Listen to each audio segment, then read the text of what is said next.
Friends, இங்கே பாருங்கள், முருங்கைக்காய் மரத்தில் இருந்துச்சு. இன்றைக்கி முருங்கைக்காய் குழம்பு தான் வைக்க போகிறோம். வாங்க பார்க்கலாம் எப்படி வைக்கலான்னு சொல்லி. முருங்கைக்காய் எல்லாமே அரிஞ்சாச்சு பாருங்கள். நம்ம இதை அரிஞ்சு இது வந்து குழம்பு வைக்கலாம். இப்போது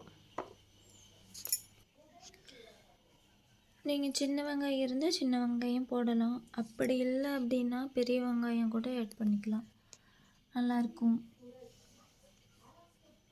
சின்ன வெங்காயம் தான் நான் போடுறேன் இப்போதைக்கு. சரி, சின்ன வெங்காயம் போட்டுக்கலாம் அப்படின்னு சொல்லி. வெங்காயம் தொளிச்சாச்சு பாருங்கள்.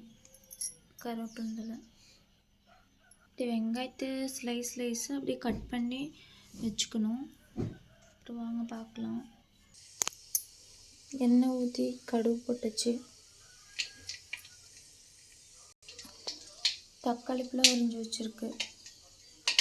இப்படி குட்டி குட்டி தக்காளி பழம் ஒரு 4 தக்காளி பழம் அரிஞ்சிருக்கான். கடுகு பொரிஞ்சிருச்சா.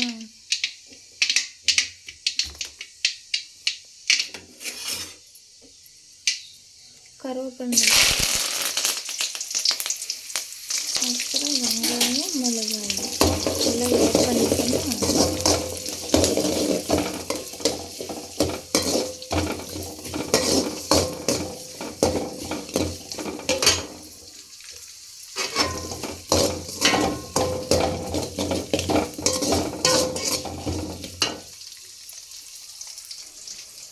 இந்த கேப்பில் அப்படியே சாப்பாடு வச்சுக்கலாம். அரிசி கரைஞ்சிருக்கேன்.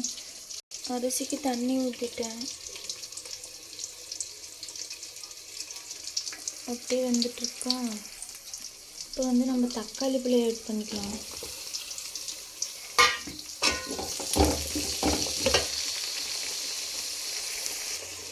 இதே வீடியோ கொஞ்சம் ஸ்கிப் பண்ணாமல் பாருங்கள். டிப்ஸு ஒன்று சொல்ல போகிறேன் ஃப்ரெண்ட்ஸ். அப்புறம் இது குக்கரோட விசில் போட்டு மூடி போட்டுடலாம். குக்கர் விசில் போட்டுச்சு. இப்போ தக்காளி பழம் நல்லா வணங்கிட்டு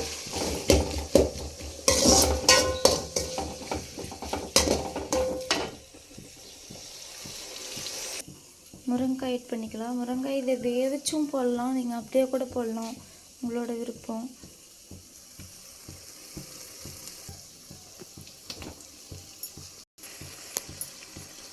இப்போ முருங்கைக்காய் போட்டாச்சு. இது கலர் விட்டுலாம். இப்போ பாருங்கள் எப்படி இருக்குன்னு சொல்லி. கலர்ஃபுல்லாக இருக்கா. தண்ணி ஒரு டம்ளர் ஆட் பண்ணியிருக்கோம். நல்லா மூடி வைக்கலாம். அப்புறம் எப்படி வெந்துச்சு அப்புறம் பார்க்கலாம். வெந்ததுக்கப்புறம் அப்புறம் டிப்ஸ் ஒன்று சொல்கிறேன்னு சொன்னேன்ல, அது பார்க்கலாம் வாங்க. நம்ம ஓப்பன் பண்ணி பார்க்கலாமா எப்படி இருக்குன்னு.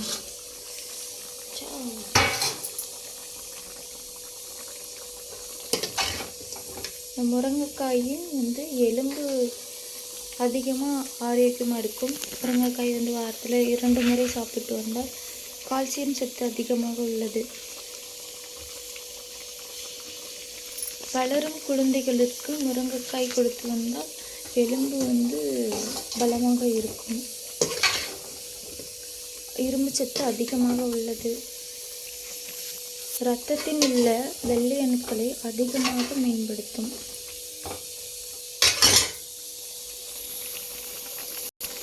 உடல் புண்களை குணப்படுத்தும். இரத்த சோகையை குறைக்கும். ஹீமோகுளோபின் அளவு அதிகரிக்கும். சர்க்கரை உள்ளவர்களுக்கு அது வந்து இதை கொடுத்து வந்தால் சர்க்கரை நோய்கள் குறையும். இரத்த அழுத்தம் மேம்படுத்தும். உயர் இரத்தம் உள்ளவர்களுக்கு ஆரோக்கியமான பாதுகாப்பான உணவு இது. சர்மம், முடி உதிர்வு இதுக்கு எல்லாமே வந்து முருங்கைக்காய், முருங்கை இலை, அப்புறம் முருங்கைப்பூ எல்லாமே சாப்பிட்டு வந்தால் ரொம்ப நல்லது உடம்புக்கு.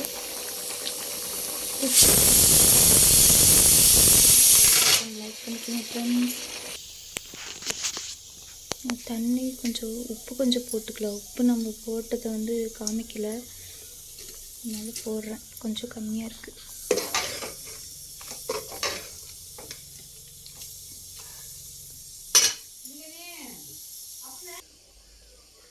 ரெடி ஆயிடுச்சு பாருங்கள் எப்படி இருக்குன்னு சொல்லி.